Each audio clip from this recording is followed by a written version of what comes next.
today we still are fighting for ways to maintain our own notions of self and also to maintain self-governance. What does it mean to be an independent country today in a world in which we are still fighting to create a stable and healthy society? And Garvey continues to be relevant because the very platforms in which he ran, which is for community development, equitable wage, for labor put in the development of small businesses, those are still things that are actually fundamental to the creation of Jamaican society. If you want it and work for it, you can get it. Sounds good, not true?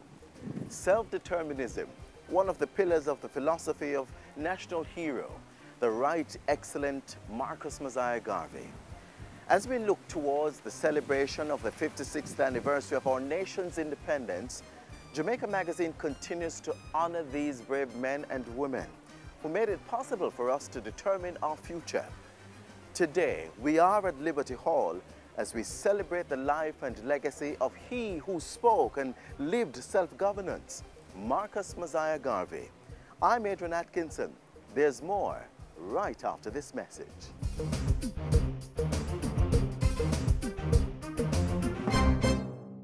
The Electoral Commission of Jamaica, ECJ, has extended the validity of all voters' IDs. Yes, I said it. All voters' IDs are valid until December 31, 2019. Businesses are being asked to continue to accept voter ID cards as a valid form of identification. Don't worry, the ECJ will continue to process new and replacement ID cards until the new expiration date. For more information, call toll-free at 1-888-991-8683 or email eojinfo@eoj.com.jm. The Electoral Commission of Jamaica, committed to free and fair elections.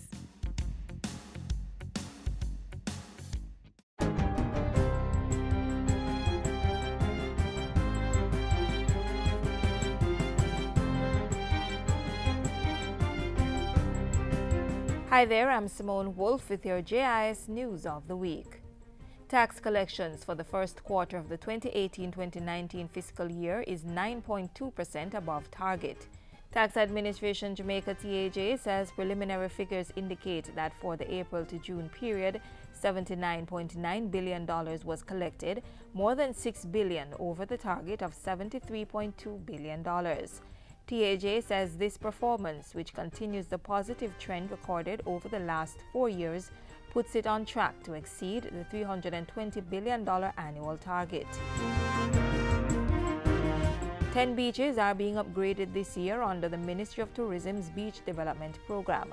Portfolio Minister Edmund Bartlett made the announcement as he officially reopened the upgraded Markinstone Beach in St. Mary. We recognize that beaches are a great resource of tourism. In fact, our scenic beaches attract a large number of domestic and inbound tourists. A fully digital patients' records and management system is now in place at the University Hospital of the West Indies, the UHWI. Today, this system is going to put us on a road to achieving our goal. It allows for data to be easily stored, transferred, for the purposes for treatment of patients, for teaching and learning, and for research. Local Government Minister Desmond McKenzie says enhanced security measures was this week provided for all workers involved in eliminating the residual smoke from a fire at the Riverton City disposal site. We are going to be providing funding, one, for all landfills across the country to have adequate security starting immediately. We are taking this matter very, very seriously. Another step that we'll be taking is that all landfill across the country will now have to stockpile adequate covering material as one of the response to the problem. Meanwhile, the minister revealed that the National Solid Waste Management Authority, NSWMA, has started negotiations with a government entity to secure lands for the relocation of persons living on the retirement landfill in St. James. And while we do not want to legitimize the illegal activities, we cannot ignore the fact that if these people are to be relocated, then we should play a part in helping in the relocation. More young people in Flanker St. James will get skills training due to a recent donation of equipment to support an upcoming property management course for community members. The items were donated by China Harbour Engineering Company, Czech. We are seeking to ensure that we bring into place the kind of activities that will attract a cross-section of the young people in the community and around Montego Bay. And finally, Prime Minister Andrew Holness used his emancipation message this past Wednesday to urge Jamaicans to stand united and rid the nation of violence in all forms, while the leader of the opposition called for collective responsibility and action to maintain the gains of equal rights and justice. Today, let us commit to emancipate our communities from the criminal gangs and dons that take away the freedom of our people and have them cowering under their beds in fear.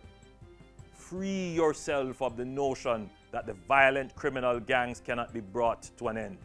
Resist them by using the trustworthy channels to provide information to the authorities. We will need the same level of cooperation to sustain our effort to build upon the foundations of our emancipation and provide every Jamaican with opportunity, food, shelter, security, health care, education, and all the benefits of modern life. And those were some of the stories making news this week. I'm Simone Wolf.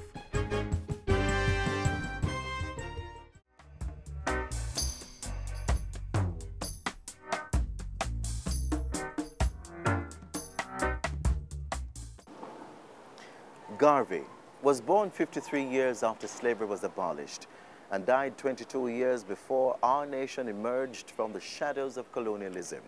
But his teachings are timeless. A strong believer in self-reliance, a character etched in the spirit of many Jamaicans, as evident in the number of entrepreneurs on this tiny island. Lack of funding. That's usually one of the main issues preventing business growth. Having realized this, the tourism industry in 2016 implemented a financing program for its stakeholders. A year later, there are numerous reports of businesses being able to stay afloat as a result of the Tourism Enhancement Fund Export-Import Bank Small Medium Tourism Enterprises Loan Facility.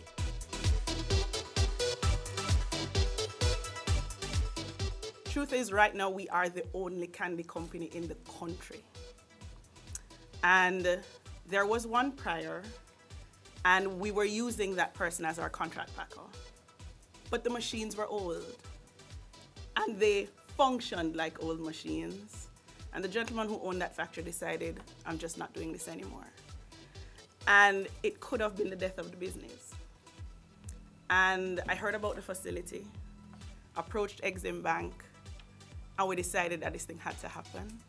It couldn't stop. At the time, we had great distribution in Jamaica. We had started doing export markets, and the momentum was necessary. But I needed new machinery. I needed more staff members because there were only 2 of us at the time that were running the business. And I needed a bigger space. Let's pause the confectioner's story and tell you more later on the sweet deal.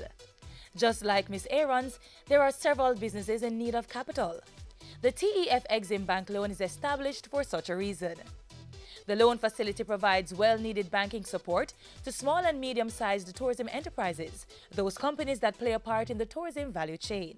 Among those eligible are operators involved in spa and wellness, gastronomy, that's restaurants and food-related businesses, small accommodations, shopping and galleries, attractions, knowledge networks, and sports and entertainment, as well as manufacturers and suppliers. The TEF kickstarted the facility with a financial injection of $300 million of a committed $1 billion. Thus, initial funding allowed tourism operators to access up to $25 million each at 4.5% interest rate over 5 years. The loans are going, accommodation was 21%, transportation 25%, shopping 6%, manufacturing 9%, gastronomy 5%, services 9%, spas and wellness 2%, attractions 17%. As a result of the program's success, the TEF recently pumped more funding into the loan facility. An allocation of $350 million has been dispersed to the Exim Bank to continue the provision of loans to the operators of small and medium-sized tourism enterprises. The allocation represents the second tranche of the committed amount. The bank has completed over 28 loan applications totaling $509 million under the SMTE loan program.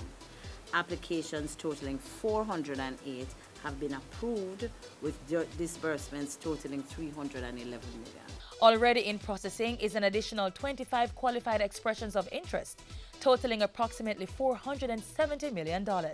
These figures give credence to a recent World Bank report, which stated that tourism enterprises contribute up to 60% of total employment and up to 40% of national income in emerging economies. Now it's time to finish unwrapping the sweetest story. And with the facility, I've been able to move my staff count from 2 to 12. I've been able to move into 4,000 square feet of factory space. I've bought a brand new production line. Every hotel along the whole North Coast carries our products in the gift shop. It's been an easy sell for me to go into any hotel and say, hey, show me where you have the Jamaican candy. And they go, and I'm able to give them the bag of Jamaican candy. And everybody carries all my products. In addition, I am driven to ensure that when you go into a Jamaican restaurant and you buy a plate of curry goat or a plate of oxtail, you get a Jamaican candy with your bill. Yes. It has to happen. And so, thank you, Lisa. Thank you, Minister. I'm coming from a place where when I first wanted to start this business 2 years ago, I could get, and I say it all the time, I could get an unsecured loan for a carnival costume, and I couldn't get the same to start this business. And I'm happy that the conversation is changing, and I am coming back to you for some more money because we need to satisfy those orders. Thank you, folks. For more information on the small and medium-sized tourism enterprises loan facility, persons may call the Exim Bank at 630-1400 to make an appointment, or visit its offices at 85 Hope Road, Kingston 6, or click on their website at eximbankja.com.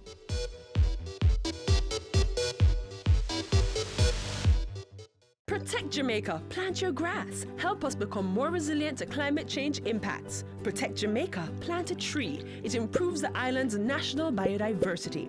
Trees may be fruit, ornamental, or timber, but must be native or suitable to the area's natural landscape. Join the Jamaica Million Tree Campaign and help to plant 1 million trees by June 30, 2019. This is a call to action by the National Environment and Planning Agency. Liberty Hall was the first meeting place in Jamaica that was fully owned and operated by blacks. It was a space to uplift the black spirit and emerged from the vision that Marcus Garvey had for his people. Up next, more about the life and work of this great man.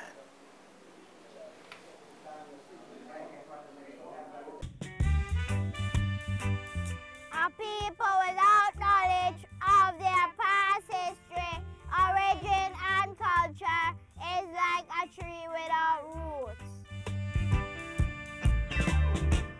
No one remember old Marcus Garvey. No one remember. A boy of humble beginnings, taking his first steps towards a life decorated and defined by the search for a proud black identity. The journey began on August 17, 1887, in a rural district nestled in the Garden Parish of St. Anne, where the union of a mason and a domestic worker birthed a living legacy of black self-empowerment.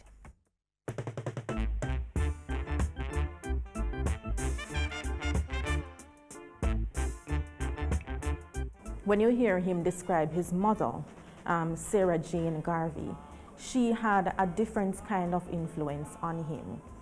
I think that he inherited a lot of her sense of compassion.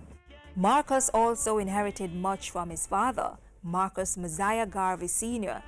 Together, his parents gave him a strong foundation, starting at 32 Market Street in St. Anne's Bay.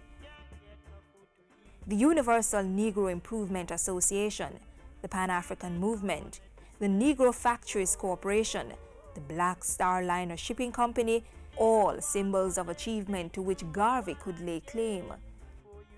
But his life was more than the public platform familiar to most. Garvey was equal parts Pan-Africanist and father, equal parts orator and husband, scholar and son, national hero and lifetime student. As a young boy, Garvey developed a love of reading, first from his father's private library, and later the more extensive collection of his godfather Alfred Burroughs. An apprenticeship with Burroughs at age 14 provided a platform for literary expression through the printing press. It's an influence that would find expression in several newspaper developments and publications throughout Garvey's life. Even as he trod the path of visionary, philosopher, and scholar, Marcus Garvey was a family man. After a long courtship, he married Amy Ashwood in a private Catholic church ceremony, followed by an elaborate public ceremony and reception at Liberty Hall on Christmas Day, 1919. The union didn't last. But Garvey found love and family life again with his longtime secretary, Amy Jakes. The two married in July 1922 and had two sons, Marcus Jr.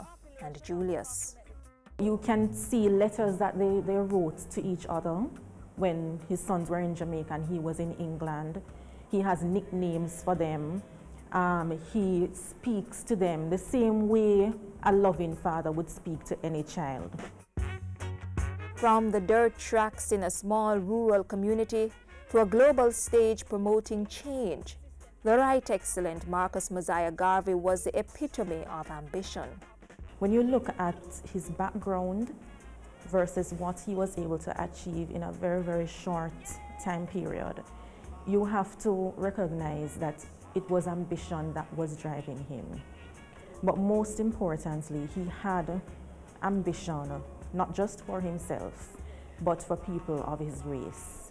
He wanted black people to be liberated in every sense of the word, not just physically, but mentally, economically, socially, and so on.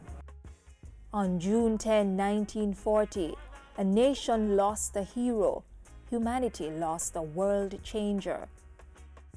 Marcus Garvey was finally laid to rest in 1964 in Jamaica after 52 short years.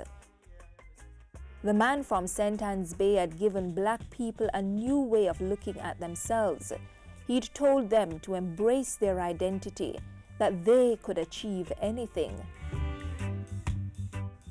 you mighty race! Accomplish what you will! No one remember old Marcus Garvey. No one remember old Marcus Garvey. So we've been talking about Garvey's work, philosophy and vision. Philosophies that, though conjured in a mind over half a century ago, are still applicable today. Take this young man in the feature coming up. He was living on the streets with seemingly no means of getting a better life. But he took matters in his own hands. And you know what? We're now going to tell you the whole story. Just watch this feature to find out how his life turned around.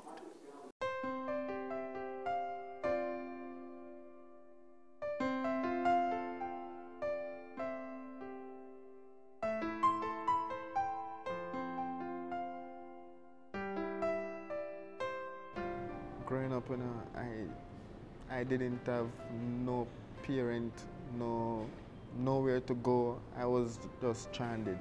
I started to live in Crossroads because I didn't have nowhere else to go. So what I would do when I'm at Crossroad, I would stay in Mothers by day, and by night, I would get a piece of cardboard and sleep at the bus stop beside of Mothers in Crossroad.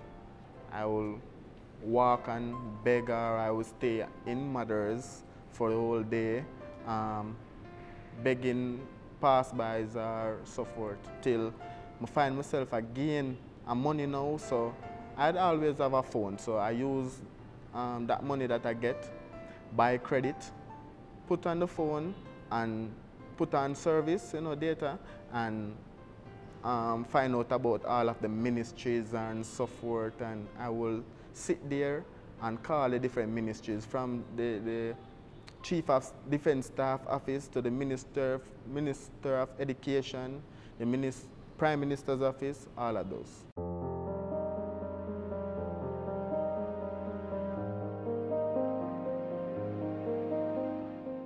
So I keep on calling and keep on calling till I call the Prime Minister's Office again, and a secretary, I talk to her till I tell myself, say, I can't take it no more. I start crying, I tell the lady, say, miss, please just help me. Please, I beg you, help me. And the lady say, young man, I will guarantee you that I will help you. So don't worry yourself. She called me back like an hour after or so forth, and she said to me that I got to a person that I think will most likely help you in your situation, which his name is Mr. Martin Rittman. He is the head coordinator of the OPE program.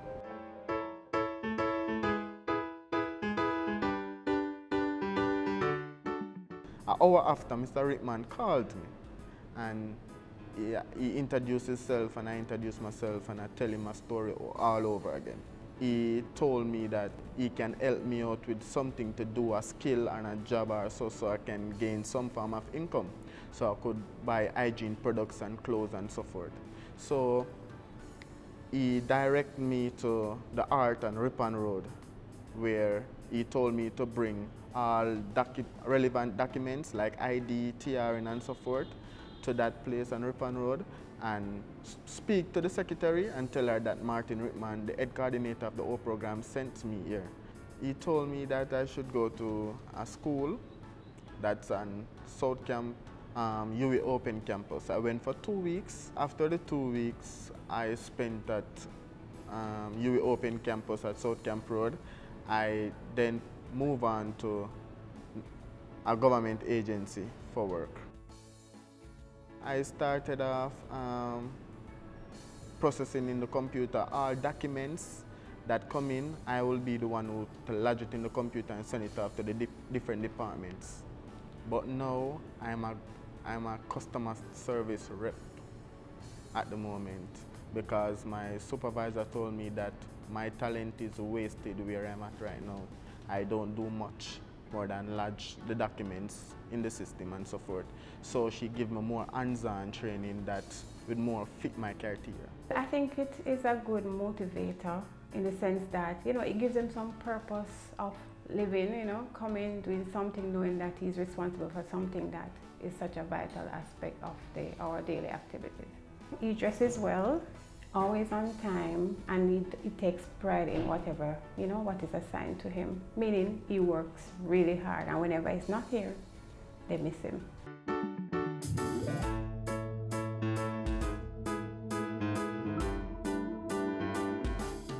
This particular day now, I think it's the following week, after Martin Rittman helped me out with the O program and so forth.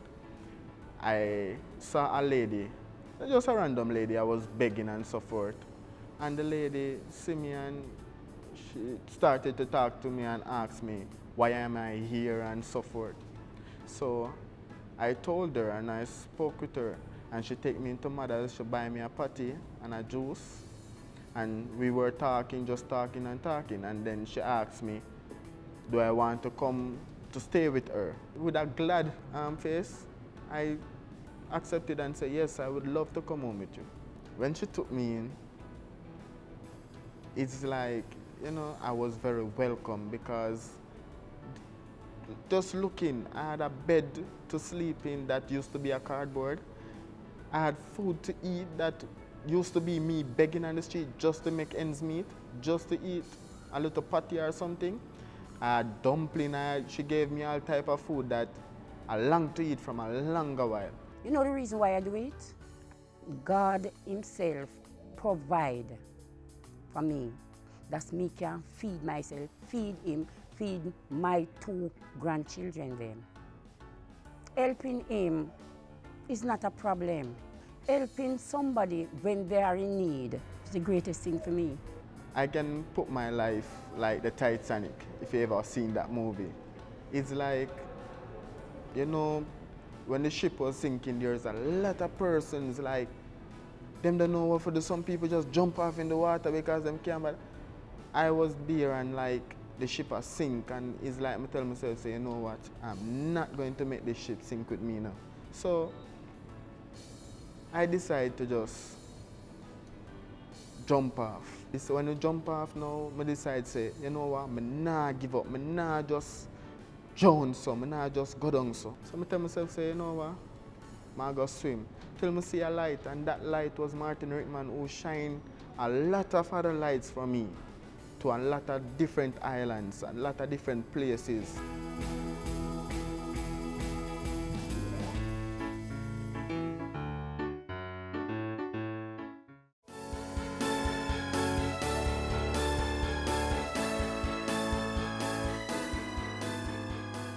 Our entrepreneurial spirit is undeniable.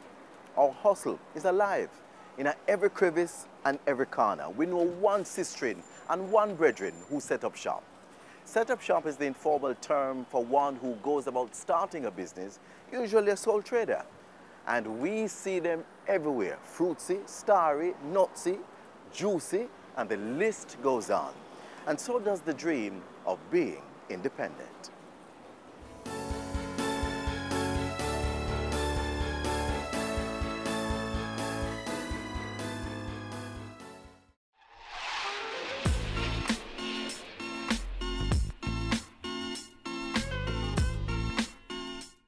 I leave you today with the 2018 JCDC Festival Song winner, Jamaica We Home.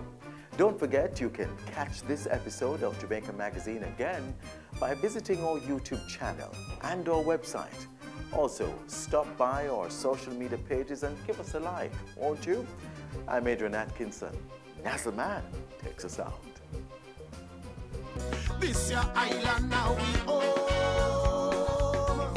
Sweet Jamaica we own. Anywhere in the world, this your little pearl, tell them. Sweet Jamaica how we own. One more time again. This your island now we own. Sweet Jamaica we own. Anywhere in the world we go, this your little pearl, tell them. Sweet Jamaica how we own.